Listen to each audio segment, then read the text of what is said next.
মোহতারাম হাজরিন, এই জন্য আল্লাহ তাআলা আমাদের কি অসংখ্য গুণত নিয়ামত দিয়েছেন।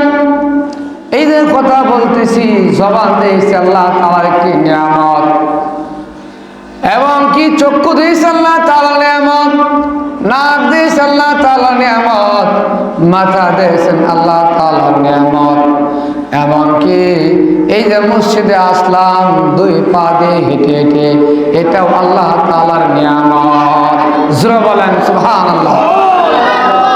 কারণ দেখেন, আমাদের মতো কত লোক এখনো বাড়িতে বিছনায় শুয়ে আছে, কিন্তু মসজিদে আসতে পারতেছে না, মসজিদে আসতে পারতেছে না, পা আছে হাঁটতে পারতেছে না, অসুস্থ, বিছনায় সখাত অবস্থা পড়ে আছে, এমনকি বিছনায় সে মৃত্যু শয্যায় পড়ে আছে, মসজিদে আসতে পারতেছে না। আমরা যে আসতে পেরেছি, দুই পা দিয়ে সুস্থ অবস্থা আছি, এটা আল্লাহ তাআলার নিয়ামত না? আল্লাহ তাআলার সবচেয়ে বড় নিয়ামত। এই যে আমরা সুস্থতা আছি, সুস্থ আছি বিদায়ী তো আমরা আসতে পেরেছি। যদি অসুস্থতা থাকতাম তাহলে কি আর আসতে পারতাম?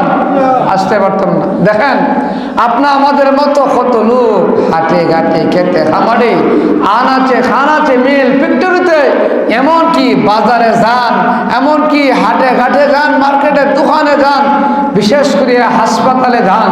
দেখেন, আমাদের মতো কত লোক কত রোগে আক্রান্ত হয়ে বিছনায় পড়ে আছে, আছে আছে, কিন্তু আল্লাহ তাআলা যে আমাকে হাসপাতালের বেডে না রাখিয়া, দোকান ফাটে না রাখিয়া, বাজারে না রাখিয়া, খেত কামারে না রাখিয়া, মিল ফ্যাক্টরিতে না রাখিয়া, বিভিন্ন আড্ডায় না রাখিয়া, বিভিন্ন আলাপ সালাপে না রাখিয়া, আল্লাহ ঘর মসজিদে এই পবিত্র মাসের পবিত্র দিনে আল্লাহর মহান হুকুম জুমা নামাজ আদায়ের লক্ষ্যে মসজিদে আসার মতো সুযোগ করে দিয়েছেন।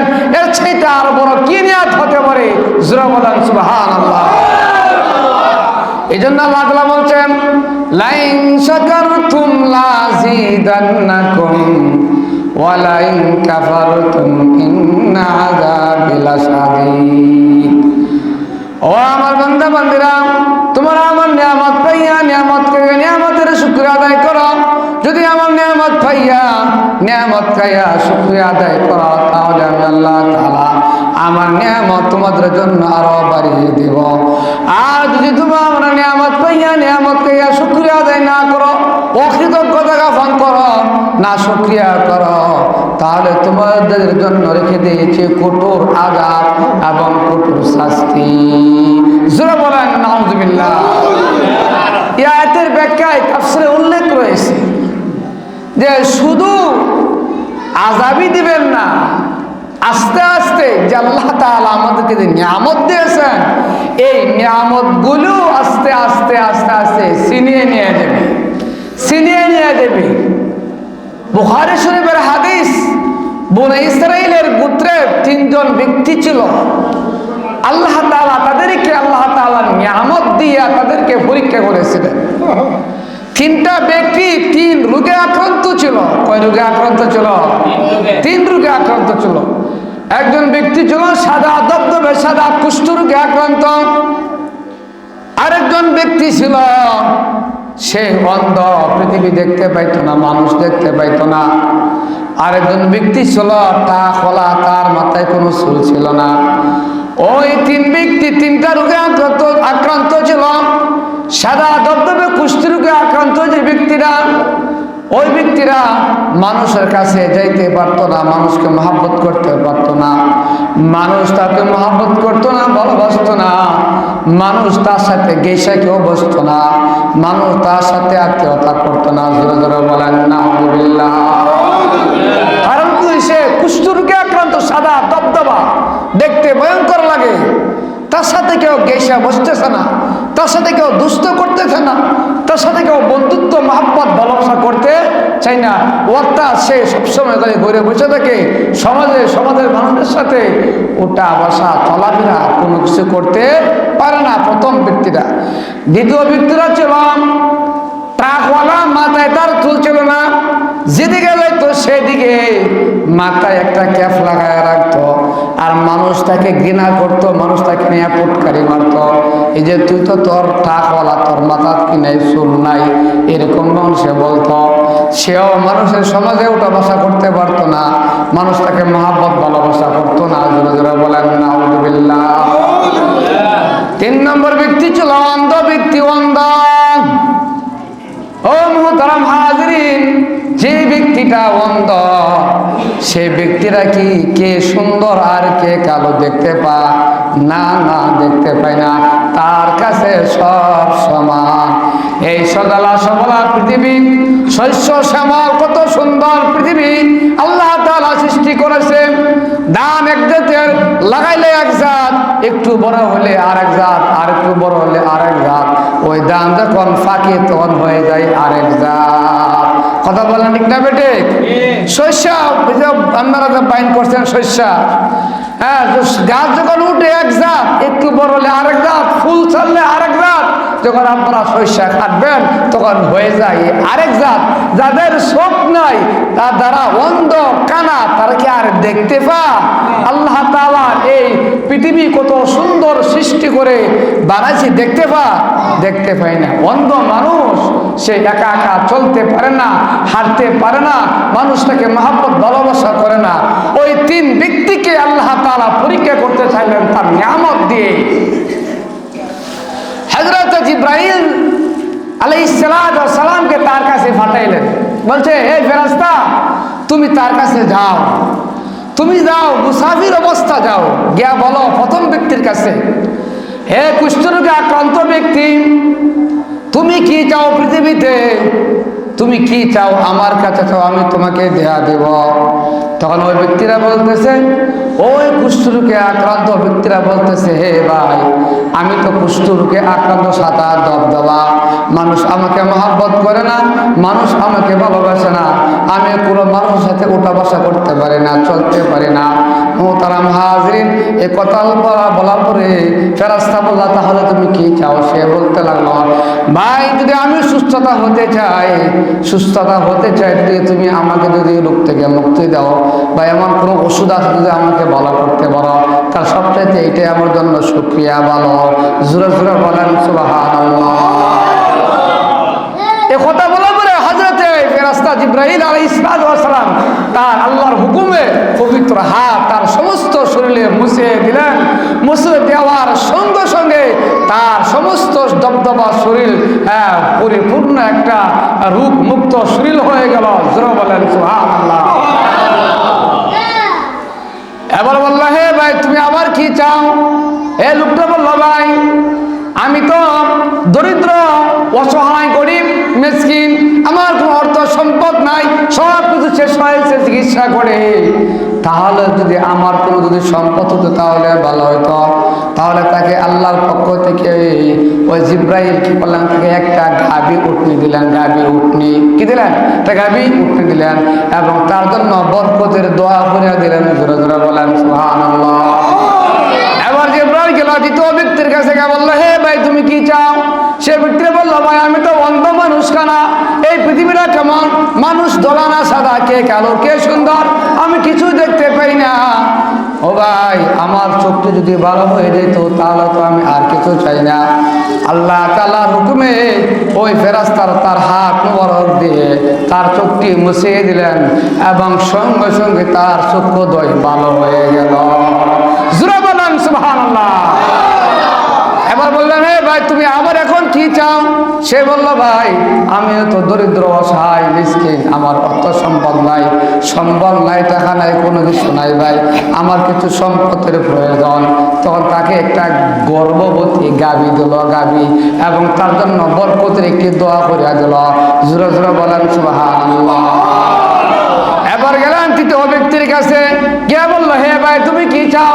ওই ব্যক্তিরাই বলল, ভাই, আমি তো টাকওয়ালা, আমার মাথায় কোনো চুল নাই, আমি মানুষের কাছে যাইতে পারি না, চলাফেরা করতে পারি না, মানুষ আমার সাথে মহব্বত করে না, বন্ধুত্ব করে না, ভালোবাসে না। যদি আমার মাথাটা সুস্থ হয়ে যেত তাহলে তো ভালোই হইতো। তখন ওই ফেরেশতা তার পবিত্র হাত দ্বারা আল্লাহর হুকুমে তার মাথাটা মুছিয়ে দিলেন। মুছিয়ে দিতে দিতে সঙ্গে সঙ্গে তার মাথা মোবারক নতুন করে চুল গজায় গেল। জোরে জোরে বলেন সুবহানাল্লাহ। এবার বললেন ভাই তুমি এখন কি চাও? সে বলল ভাই আমিও তো অর্থ সম্পদ হারা, আমার কিছু সম্পদের টাকার প্রয়োজন। তখন তাকেও একটা গর্ভবতী বকরি দেয়া দিলেন। জোরে বলেন সুবহানাল্লাহ। ওই তিন ব্যক্তিকে আল্লাহ তাআলা সুস্থ করলেন এবং প্রথম ব্যক্তিকে একটা গর্ভবতী একটা বকরি দিলেন, দ্বিতীয় ব্যক্তিকে একটা গাভী দিলেন, তৃতীয় ব্যক্তিকেও একটা বকরি দিলেন, একটা গর্ভবতী একটা বকরি দিলেন। আর বরকতের দোয়া করে দিলেন। আর আল্লাহ তাআলা ওই তিন ব্যক্তিকে সুস্থ করে উট গাভী আর বকরি দেওয়ার পরে এমন বরকত দিলেন যে সে এই এলাকার বিশিষ্ট একজন ধন সম্পত্তির মালিক হয়ে গেলেন। জোরে বলেন সুবহানাল্লাহ। উটওয়ালা ব্যক্তির উটের অভাব নাই, শত শত হাজার হাজার উট। গাভীওয়ালা ব্যক্তির শত শত গাভী আর অর্থ সম্পদ, বকরিওয়ালারও শত শত বকরি আর অর্থ সম্পদ। এলাকার বিশিষ্ট ধনী হয়ে গেছে। জোরে বলেন সুবহানাল্লাহ। কিছুদিন যাওয়ার পরে আল্লাহ তাআলার পক্ষ থেকে আরেকজন ফেরেশতা পাঠাইলেন মুসাফির অবস্থা। ফেরেশতাকে বললেন হে ফেরেশতা, ওই তুমি প্রথম ব্যক্তির কাছে যাও মুসাফির সাজিয়া, গিয়া বলো তোমাকে কিছু দান খয়রাত করার জন্য।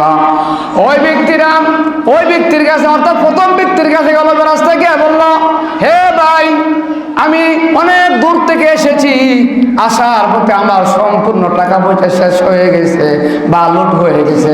আবার যে দেশে যাইব বাড়িতে যাইব কিন্তু টাকা পয়সা নাই, অর্থ সম্পদ নাই, তুমি আমাকে কিছু দান করো। কথা কে বললো? ফেরেশতা বললো। কার কাছে গিয়া? ওই প্রথম ব্যক্তির কাছে গিয়া। তখন প্রথম রোগে যে আক্রান্ত, কুষ্ঠরোগে আক্রান্ত ছিল, ওই ব্যক্তিরা বলল ভাই তুমি অনেক দূর থেকে আসছো আমার কাছে, তোমাকে কিছু দান খয়রাত করার জন্য। ভাই দেখো আমার বাড়ির আশপাশ কত অসহায় দরিদ্র এতিম মিসকিন রয়েছে, আমি তাদের কি তো দেই না আর তোমাকে দিব? যাও যাও দূরে সরো, তোমাকে দেওয়া যাবে না। জোরে বলেন নাউজুবিল্লাহ। জিবরাইল বলল হে ভাই তুমি কিন্তু এক সময় রোগে আক্রান্ত ছিলে, তোমাকে মানুষ মহব্বত করতো না, ভালোবাসতো না, মানুষের সাথে চলাফেরা করতে পারতে না, মানুষের সাথে উঠা বসা করতে পারতে না। আল্লাহ তাআলা তোমাকে সুস্থতা দান করেছে এবং তোমার কোনো অর্থ সম্পদ ছিল না, তুমি অসহায় দরিদ্র মিসকিন ছিলে, কিন্তু আল্লাহ তাআলা তোমাকে অর্থ সম্পদ দান করেছে। এই কথা জিবরাইল বলার পরে, ফেরেশতা বলার পরে ওই লোকটা বলল তুমি কি বলতেছো হে ভাই, তুমি কি বলতেছো? আমি তো আমার বাপ দাদার আমল থেকেই ধনী। জোরে জোরে বলেন নাউজুবিল্লাহ। এই যে নিয়ামতের অস্বীকার করতেছে, বলতেছে যে তুমি কি বলতেছো যে আমি রোগে আক্রান্ত ছিলাম, আমার অর্থ সম্পদ কিছুই ছিল না, তুমি কি বলতেছো? দূরে সরে যাও, আমি আমার বাপ দাদার আমল থেকে ধনী। জোরে বলেন নাউজুবিল্লাহ। অর্থাৎ সে আল্লাহর নিয়ামতের অসক্রিয়া অকৃতজ্ঞতা কুফরি করতেছে। জোরে বলেন নাউজুবিল্লাহ। গেল দ্বিতীয় ব্যক্তির কাছে, বলল ভাই আমি অনেক দূর থেকে এসেছি, তুমি আমাকে কিছু দান করো বাড়িতে যাওয়ার জন্য, আমার কোনো টাকা পয়সা নাই। ওই ব্যক্তিরা বলল ভাই না, আমার বাড়ির আশপাশে কত মানুষ হয়েছে, আমি তাদেরকে দেই না, তোমাকে করতে দেবো, তোমাকে দেওয়া যাবে না, তুমি চলে যাও। ওই রাস্তা আবার বলল হে ভাই তুমি তো রোগে আক্রান্ত ছিলে, তোমার কিছু অর্থ সম্পদ ছিল না, তুমি তো রোগে আক্রান্ত ছিলে, তোমাকে আল্লাহ তাআলা সুস্থতা দান করেছে, এমন তোমাকে অর্থ সম্পদ দিয়েছে, তুমি তার থেকে আমাকে আল্লাহ রাস্তা কিছু দাও। কিন্তু ওই ব্যক্তি বলল না আমি দিব না। আর বললো ভাই তুমি বলতেছ আল্লাহ আমাকে দিয়েছে, আমার কিছুই ছিল না। না না, আমি বাপ দাদার আমল থেকে আমার অর্থ সম্পদ ছিল, তুমি চলে যাও, তোমাকে দেওয়া যাবে না। জোরে বলেন নাউজুবিল্লাহ। গেল তৃতীয় ব্যক্তির কাছে, বকরিওয়ালার কাছে, ভাই তুমি আমাকে কিছু দাও, হ্যাঁ আমি দূর থেকে এসেছি, বাড়ি যাওয়ার মতো টাকা পয়সা সব লুট হয়ে গেছে, আমার কাছে অর্থ সম্পদ নাই, আল্লাহর হস্তে তুমি আমাকে কিছু দাও। তখন ওই তৃতীয় ব্যক্তি বকরিওয়ালা ব্যক্তি বলল হে ভাই তুমি কি দিতে চাও? ওই দেখো বকরির ফাল, হাজার হাজার শত শত বকরি, এখান থেকে দুইটা ভাগ করে, এক ভাগ রাখালের জন্য রেখে দাও, বকরির জন্য রেখে দাও, ওদেরকে লালন পালন করার জন্য, আর এক ভাগ আমার পরিবারের জন্য রেখে দাও, আর এক ভাগ তুমি লয়ে দাও। জোরে বলেন সুবহানাল্লাহ। এই কথা বলা বলে ফেরেশতা বলল, হ্যাঁ ভাই, আমি আল্লাহর পক্ষ থেকে ফেরেশতা এসেছি, আমি তোমার বকরি নেওয়ার জন্য আসি নাই, তোমার অর্থ সম্পদ নেওয়ার জন্য আসি নাই, আমি আল্লাহর পক্ষ থেকে এসেছি তোমাদেরকে পরীক্ষা করার জন্য। প্রথম ব্যক্তি ফেল করেছে, দ্বিতীয় ব্যক্তি ফেল করেছে, তুমি পাস করেছো, আল্লাহ তাআলা তোমাকে আরো বরকত দান করুক। জোরে বলেন সুবহানাল্লাহ। আর প্রথম আর দ্বিতীয় যে ব্যক্তি ছিল, ওই ব্যক্তির অর্থ সম্পদ আর তার রোগে আবার আক্রান্ত হয়ে গেল, আর তার অর্থ সম্পদ আস্তে আস্তে আল্লাহ তাআলা ছিনিয়ে নিয়ে গেলেন। জোরে বলেন নাউযুবিল্লাহ। এই জন্য মুহতারাম হাজরিন, আমরা যে হালতে থাকি, যে অবস্থায় থাকি, সর্ব অবস্থায় আল্লাহর শুকরিয়া আদায় করতে হবে, আল্লাহর নিয়ামতের শুকরিয়া আদায় করতে হবে। যদি করি তাহলে আল্লাহ তাআলা আমাদের নিয়ামত, আমাদের অর্থ সম্পদ আরো বাড়িয়ে দিবে। আর যদি নিয়ামতের শুকরিয়া আদায় না করি, অকৃতজ্ঞতা জ্ঞাপন করি, না শুকরিয়াই করি, তাহলে আল্লাহ তাআলা আমাদের নিয়ামত ছিনিয়ে নিয়ে তো যাবে এবং আমাদের জন্য কঠোর শাস্তি, কঠোর আযাব, ভয়াবহ কঠিন শাস্তি রাখবে। জোরে বলেন নাউযুবিল্লাহ। মুহতারাম হাজরিন, এই আয়াতটাই আমি আপনাদের সম্মুখে তেলাওয়াত করেছি। আল্লাহ তাআলা ফরমান, কাইফা তাকফুরুনা বিল্লাহি ওয়া কুনতুম আমওয়াতান ফাহইয়াকুম সুম্মা ইউমীতুকুম সুম্মা ইউহয়ীকুম সুম্মা ইলাইহি তুরজাউন।